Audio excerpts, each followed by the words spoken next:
In this video, we're going to derive the parametric equations for the path of a projectile. Let's assume that a projectile is fired from an elevated platform with a height of h. The path will follow a parabolic curve.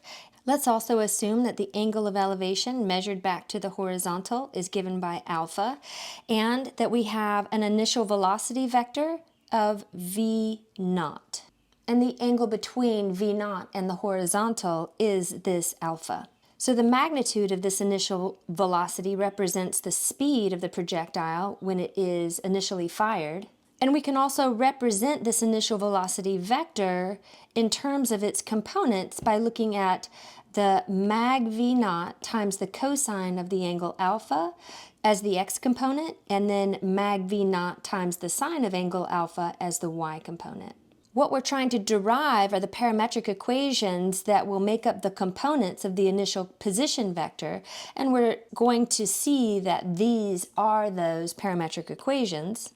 Those position vectors would trace out this path C here, right? So these would be the R at T outputs that trace out the path of the projectile. But we do have one other initial condition that we're going to apply in the derivation, and that's that we know what the vector output is at time is equal to 0.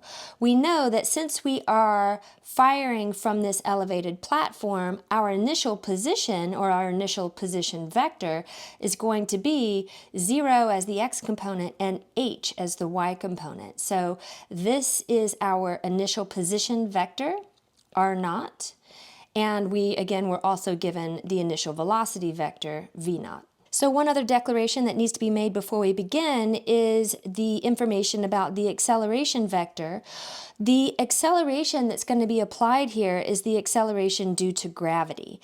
And this is either going to be 0, negative 9.8 when we are measured in the metric system, negative 9.8 meters per second squared, or the acceleration due to gravity will be 0 and negative 32 if we're measured in the British system, negative 32 feet per second squared. Either way, that vector is in the negative j direction because the acceleration due to gravity is applied straight down. And let's let the magnitude of that acceleration due to gravity vector just be represented by the constant g. And that would be 9.8 if we were in the metric system and negative 32 if we were in the British system. But for the sake of this derivation, since it could be either one of those, we're just going to call it g. So now let's begin the derivation. We are trying to find the parametric equations that are going to give us the vector function for position, and we know that that position function is the antiderivative of the velocity function.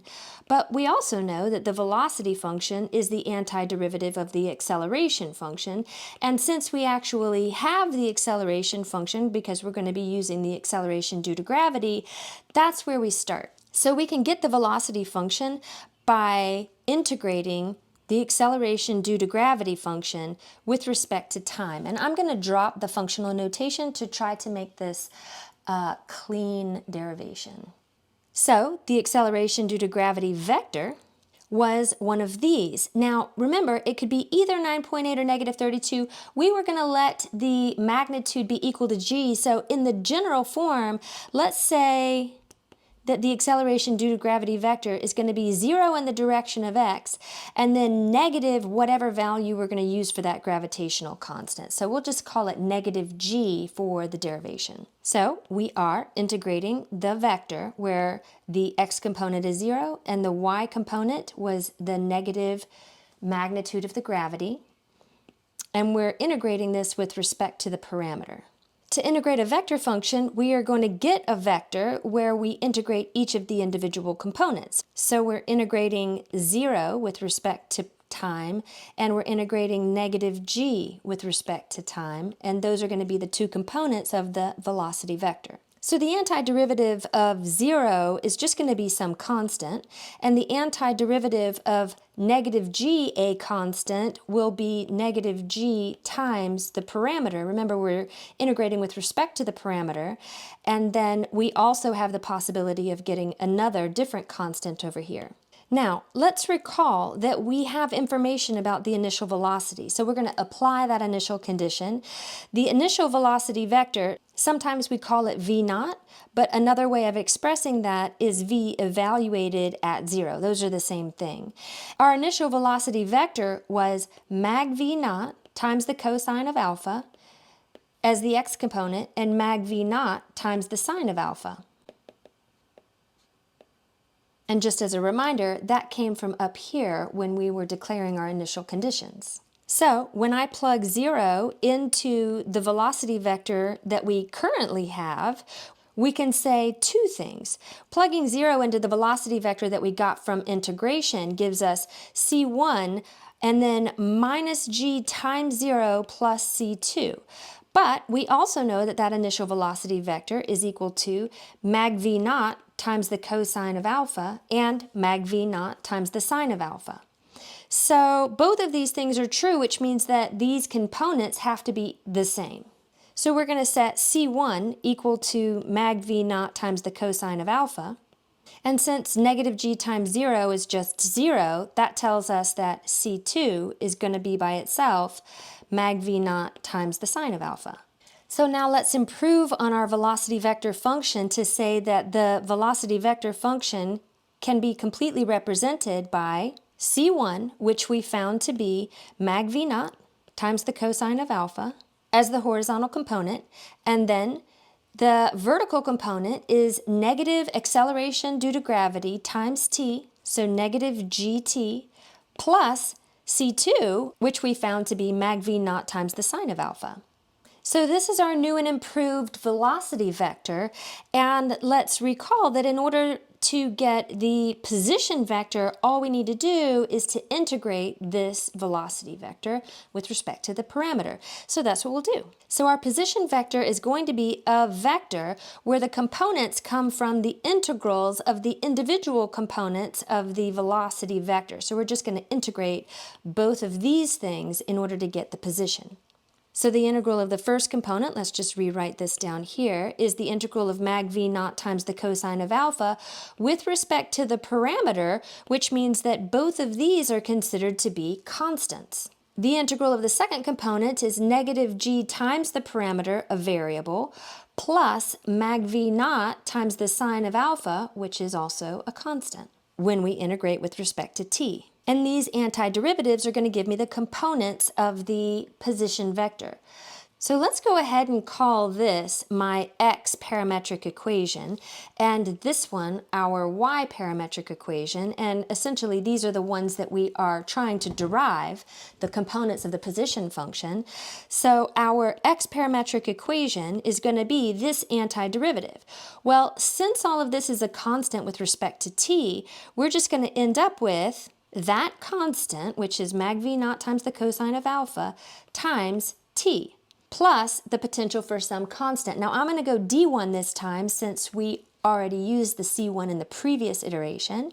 And then we'll say the parametric equation for the y component is going to be the antiderivative of negative g times t. Well, t is the variable of integration, so this is going to be negative g, which is the constant, and then t squared over 2. Let's call that negative 1/2 gt squared so that it matches the formula that we're trying to derive.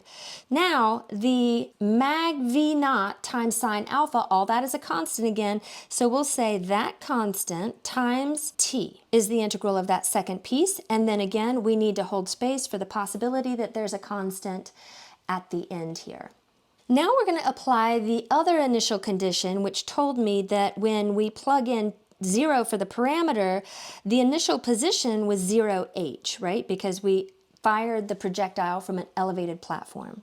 And just to come back to the concept drawing, that's what we had up here, right? We fired the projectile from the elevated platform, which meant that we initially were at this position.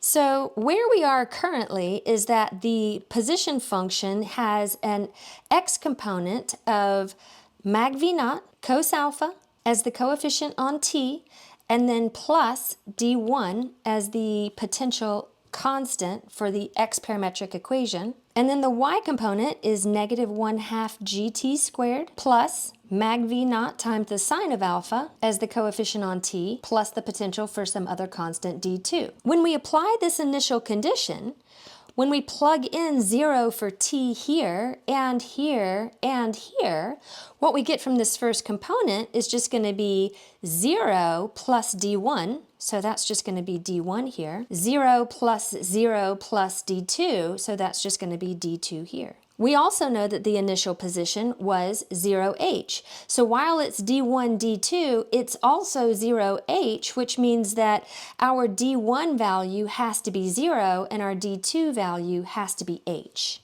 So, in summary, our position vector function can be expressed as magnitude initial velocity times the cosine of alpha as the coefficient on t plus d1, but we discovered that d1 is equal to 0, so we're just going to say skip that bit. And the y component is negative 1/2 gt squared plus mag v naught times the sine of alpha as the coefficient on t, and then we discovered that d2 had to be equal to h, so we'll plug h in for this d2 value and close up the vector. So now we're basically there. This is the parametric equation for x in terms of t, and this is the parametric equation for y in terms of t. So let's just formalize that to say the parametric equation for x in terms of the parameter is mag v naught times the cosine of alpha as the coefficient on t. And the y parametric equation is going to be negative 1/2 acceleration due to gravity, or the gravitational constant, times t squared plus mag v naught times the sine of alpha as the coefficient on t, and then plus h, where h is the height of the platform from which we launch the projectile. And essentially, these were the two parametric equations that we were trying to derive.